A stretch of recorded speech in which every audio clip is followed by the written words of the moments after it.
Count on him. Hey, we need more. Tell them we need more. Putting numbers on the board like them keep a score. Hey, 16 cars in my front yard. Hey, 30 on my wrist, bullet point to guard. Big numbers. Hey, everybody, it's the coach, and this is Madden 20 on EA Sports. Straight ahead, we've got a good one in store between the San Antonio Marshalls and the Los Angeles Rams.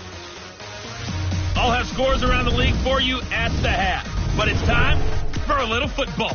So we'll hand it over to our broadcast team, Brandon Godden and Charles Davis. On a pretty gray and hazy day here in Southern California, EA Sports coverage of the NFL brings us to Los Angeles. A few short moments ago, running back Todd Gurley trying to fire up the Ram faithful here in Southern California as his guys get set to do battle with their opponents. With Charles Davis, as always, I'm Brandon Godden. And Charles, you talk about storylines in this one. I think it begins and ends with our two quarterbacks, certainly two of the best in the business. And nowadays, I don't think you can get by for long periods of time without a top-flight quarterback. The way the game is played, with all the responsibility he has and how the game flows through him, if he's not on the top of his game, your team's not going to benefit at all. The holiday season is upon us. We've got the gift of the NFL as we're underway here in Week 16. That's fielded in the end zone. And no run back here. This will be a touchback, and it comes out to the 25-yard line. So out come the Rams now for their first possession. They're led onto the field by the former Cal Bear and the #1 overall pick in 2016, Jared Goff. And what I loved about meeting with him before the game was talking to a guy who takes ownership of his performance. 2 touchdowns, 2 interceptions last week, but all he focused on was the loss, okay? And he did say, if I change my stats a little bit... Todd Gurley, wave goodbye. He's at the 30. 10. Touchdown, LA. Todd Gurley, his 9th touchdown of the season, as his guys are able to strike first here in this opening quarter. Wow, first play of the game, CD, 75 yards. These people, they haven't even filed in yet from the tailgate lots. Everyone talks about starting out fast. Everyone talks about getting explosive-type plays. That was absolutely a thunderbolt. And on the defensive side, he spent all week scheming, all week preparing, and it seems like it goes right out the window. And a good return as he'll be stopped just shy of the 30-yard line. So out comes his offense to take over for the first time. And they'll be let out by the man running the show, Charles, their quarterback. And what I enjoyed in preparing for this game was talking not just with the coaching staff, but with him as well. And I found it interesting that the coaching staff sees him one way, and he sees himself an entirely different way. Yeah, one thing he said, he's always working. Nowhere to escape, and he goes down. Aaron Donald, he's the culprit, and that is now his 13th sack of the season as his great year continues. Well, we knew coming in it was going to be a long afternoon if they weren't able to hold up against this pass rush, huh? What we didn't know was that protection was going to spring a leak on the first play from scrimmage. Got after him right out of the gate. They'll wind up getting 10 back as that sets them up for third down. Despite the blitz, they're still able to pick up a nice solid gain. The disadvantage of blitzing often alters the normal spacing and run fits and leaves creases like they were able to exploit right there. Now the Auburn product, Corey Grant. It's a gain of 5 on the play, and it'll bring up a 4th down. So opening drive, 3 straight runs, unable to pick up the first. I know the fans want to see first downs, but guess what? The coaches have reasons for what they're doing. Sometimes they've scripted it, and some of these runs, while they haven't been successful now, they may be successful later on. And boy, down a touchdown already, but they're going to line up to go for it on their side of the field.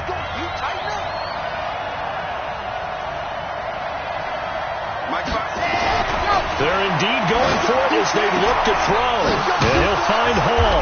And he'll be brought down with the first down and a late flag here, too. And he may get a few more tacked on for good measure. So they'll take the yardage and tack on 15 more for the face mask. Talk about a play that absolutely costs you in the end. Just trying to do your job, right? Trying to get him on the ground. Next thing you know, they'll march up another 15 against your squad. It's a loss of 4 there, bringing up second down. Plays like we just saw there, that's why they're up right now. And the defense, they're doing their job. Yeah, it starts with the guys up front. So when you talk with GMs who are putting together a team, a lot of them say, we're going to build from the inside out, because if you control the line of scrimmage, you control the rest of the ball game, and that's what we're seeing here. They're actually playing in the offense's backfield, not necessarily just playing as a... It's caught at the 10. And finally, down he goes as they work it inside the 10 to the 7. That one good for 37 yards.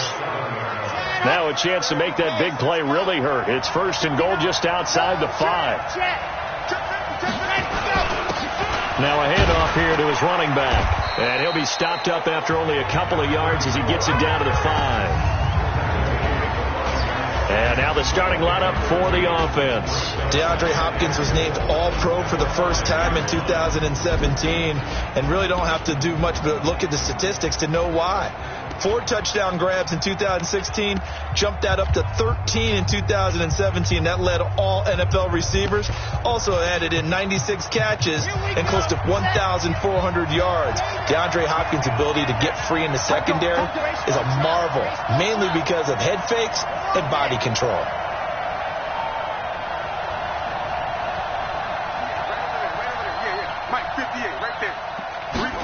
Second and 5. To the goal line, but it's incomplete. Time for a look at our starters here on defense.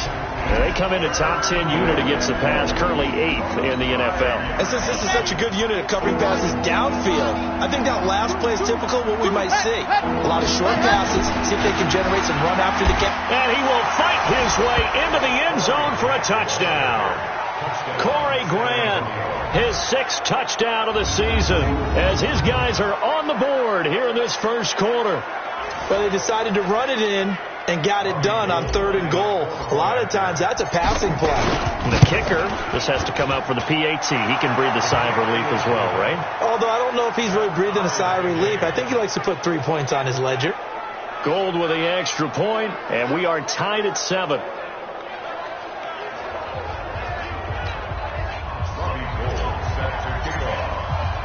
Each team's had it. Each team has scored. 7-7 here as the kick's away.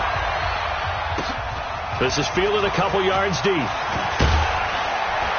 And this return net's positive as he gets past the 25 and up to the 27-yard line.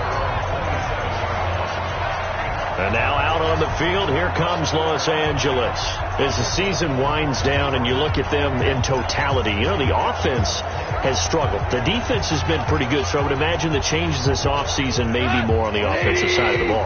And this is where we always hear the term complementary football, because as you noted, the defense has played well enough for them to win games, and the offense has held them back. So they've got to reward that defense by improving on offense. I don't know if you make a change, a quarterback, running back, tight end, it doesn't matter.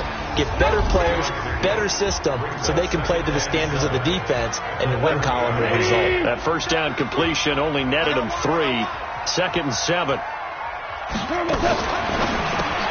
Goff, a quick throw, complete to Cooks. And he went nowhere. He'll lose yardage back to the 29. He'll wind up losing a yard on the play, and all of a sudden here, it's 3rd down. He goes to that. 120. Hey, watch your leg. Throwing on 3rd. Goff. He's going to look deep, and he fires one that's intercepted. Picked off near the 42, and they are going to set up shop at the 40-yard line. Oh, timing is everything on a route like this. He tried to drive that football into a tight spot, and if you're a little early or a little late, chances are there's going to be someone there, and sure enough, this one's going the other way. They'll run on 1st down. It's Grant. There he goes, left side. And touchdown! Corey Grant with his 2nd touchdown of the game, number 7 on the year. And his guys have taken the lead. Seeing some pretty good offense here in this first quarter. It's been a wild start to this quarter, as you noted. And now with that lead that we're seeing, Can they retaliate? I get the sense this one's going to go back and forth all game long. And that probably won't be the last long touchdown that we see in this one. I'm not sure if they drew that play up to score, but it scored indeed. One play on the ground and into the end zone for 6. After the touchdown, it's Robbie Gould now to kick it away. That'll be taken in the end zone. And no run back here. This will be a touchback, and it comes out to the 25-yard line. Getting set to go again here on offense, Jared Goff trots back onto the field. And he'll look to rebound from the early interception that led to 6 points the other way. And when he threw the interception and he had to come to the sideline, I'll guarantee his first thought wasn't about the interception itself, but what could result. And I know he was thinking to himself, come on, defense, bail me out. Well, they weren't able to in this situation. Now he's got to go out and atone for it himself, but he can't force things. And Gurley on first down, no chance that time. He's swallowed up for a loss of about 3. That'll set him back with a loss of 3 on the play. And that'll make this a 2nd and 13. A tale of two extremes. First carry, he went for a bundle. His second goes backward. And how many times have we seen that happen? Because you get that big carry, and you come back, and you're all fired up, and sometimes you force a run a little bit, right? Trying to break off that big carry again, and instead, it works opposite. Call it no gain there, and it brings forth a 3rd and long.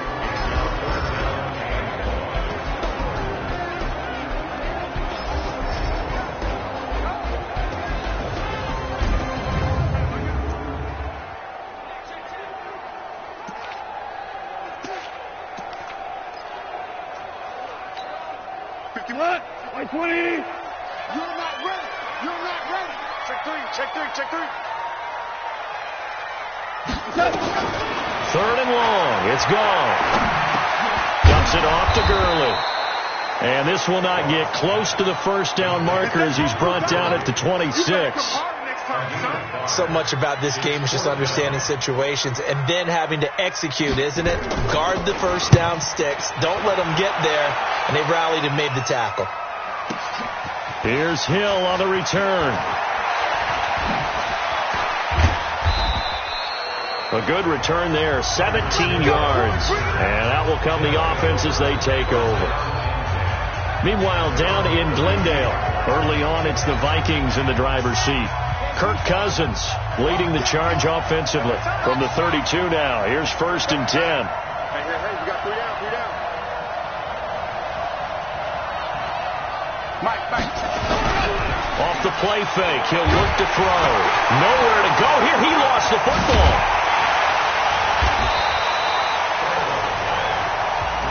All day, baby. All day. We coming all day. On plays like this where the ball comes free, it's often unusual for the team that lost it to get it back. Because this is the quarterback. The ball gets away from him. Everyone else is trying to execute what they're supposed to do on offense. They're usually looking in the other direction, downfield, or have moved away from him.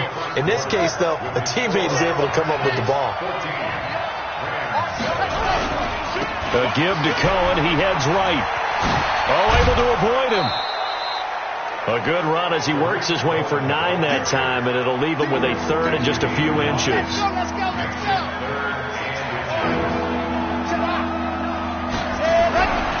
On 3rd and short, they'll try and pick it up through the air. And the pressure will get to him. He goes down. Now, there is a flag on the play, but this looks like holding on the offense. So instead of giving them another 3rd down, they'll decline it, brings up 4th. Now, that's smart football right there. You don't even have to really spend a lot of time considering it. Just know that you're probably going to get the ball back. Good job declining that penalty. So it looks like the offense isn't going anywhere. They're going to go for it on 4th and 7. They'll try and throw for it here. It's caught. Jones. And they bring him to the ground just shy of midfield. 4th down, no problem. Just a ho-hum pickup of 14 to keep the offense on the field. They'll look to throw now on 1st down. Over the middle, and it's incomplete. He was looking for Tyreek Hill that time, and that'll bring up 2nd down. An incomplete pass on 1st down. That leads to a 2nd and 10. And he'll give it here to his running back. And he's going to take this one across midfield and into Ram territory. It's a gain of about 3, but it's going to leave him with 3rd and still 7 yards to go. The offense on 3rd down, just 1 for 3 thus far. This is 3rd and 7. On 3rd down, a run with Cohen. Trotting! And he gets this one inside the 15, just a yard or 2 shy of the 10. A big chunk of yardage there, 37 yards. Just about every coach we talk to says the crowd shouldn't affect us. That shouldn't be an issue. And then the next breath they talk about taking the crowd and taking them out of the game by picking up first downs and keeping them at bay. I think we just saw an example of that there, didn't we? Important to do, especially early in the game like they have. And that'll hurt the average a bit as this time they're able to get him behind the line. That's going to go as a loss of a yard, and it'll be 2nd down. But we just saw a great example of what we talked about with his coach prior to the game. He's definitely one of the better linebackers at reading a play and flowing to make the stop before it turns into something big. Maybe just a slight detour on what's been a strong drive. Here's 2nd and 11. 2nd and 11. He finds Hopkins complete. And he'll be brought down here at the 3-yard line. They'll wind up getting 10 back as that sets him up for 3rd down.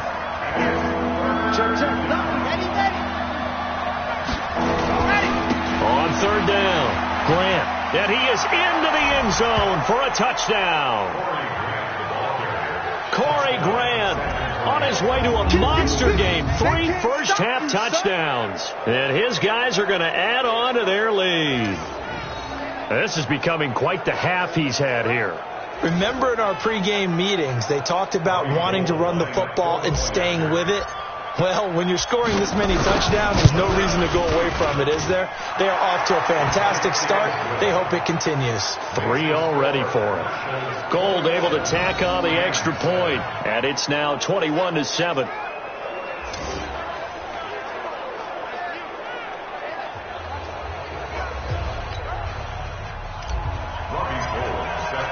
After the touchdown, it's Robbie Gould now to kick it away. This fielded a few yards into the end zone. And no run back here. This will be a touchback, and it comes out to the 25-yard line. As the Rams offense comes back out, here is the NFC playoff picture coming into the weekend. And with the final fortnight of games upon us, teams jockeying for position. Some of these games really starting to take enormous importance as they always do this time of year. I like how you use fortnight. Hey, you're impressed, don't you? I am impressed. That means 2 weeks, if I'm not mistaken, correct? That does. But how about exactly what you're talking about? Going down the stretch, how much importance is placed on these games? Look, everyone's talking about every game's important. When you get to this time of year, maybe that importance gets quadrupled. And that's where we are right now to see who can make their last run, their last push to get into the playoffs. The All-Pro in 2 positions. Khalil Mack there to make the stop. As usual, the hallmark of a good run defense, linebackers making plays near the line of scrimmage.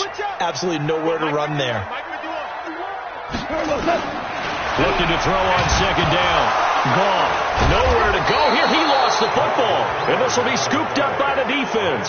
And his guys are going to take over at the 34-yard line. Well, partner, they went empty set there. No backs in the backfield. All receivers out in the pattern.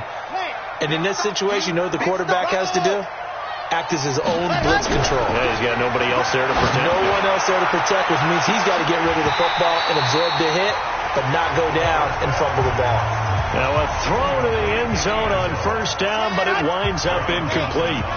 From the 34, they'll come to the line on 2nd and 10. They run. This is Cohen. And they'll get this one to about the 20-yard line. Give them 14 on that one and a 1st down.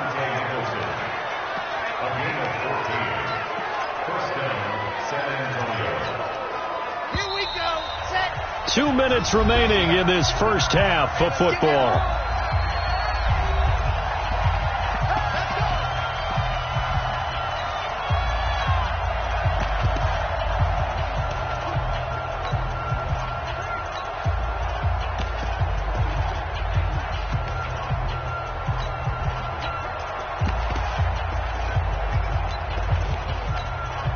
And we remind you, coming up at the half, we'll join who, Charles? The coach.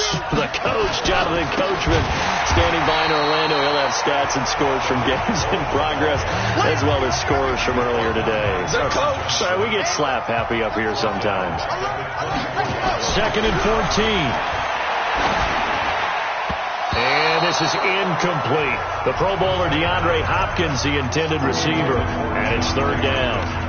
So he's 3 for 7 throwing the football right now. Not an awful start, but also not the sharpest of starts. No, I would agree with that. But if you're a confident quarterback and to play that position you have to be, you just act like there's something wrong with the wind currents or something wrong with the ball. It is not you.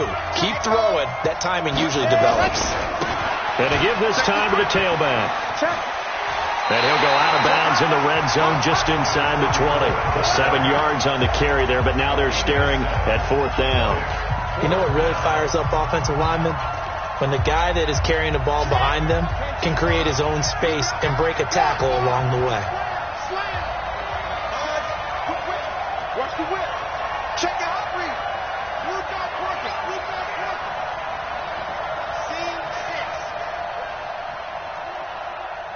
6. 24 is the mic. You're right.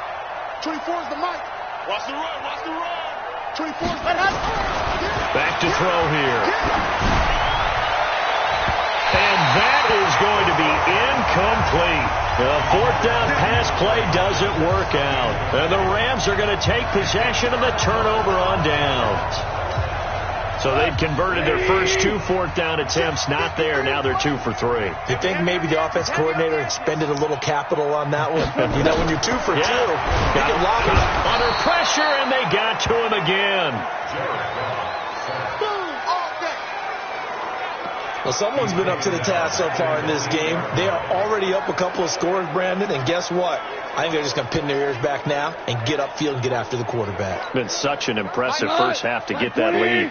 So that complicates things a bit here. 18 yards to go now on 2nd down. Absolutely nobody fooled there. He's going nowhere fast as he's stopped behind the line of scrimmage. Calling a loss of 2 on the play. And they're going to be staring at a 3rd and long here. Perfectly designed blitz right there. They took that one from the grease board to the field because they were able to free up their linebacker to get into the backfield and spill the play. Once again, they'll keep it on the ground. And they will bottle him up behind the line, and now will they use a timeout? That winds up being a 4-yard loss and leads to 4th down. Here's Johnny Hacker now as the drive goes backwards, so he's on to punt.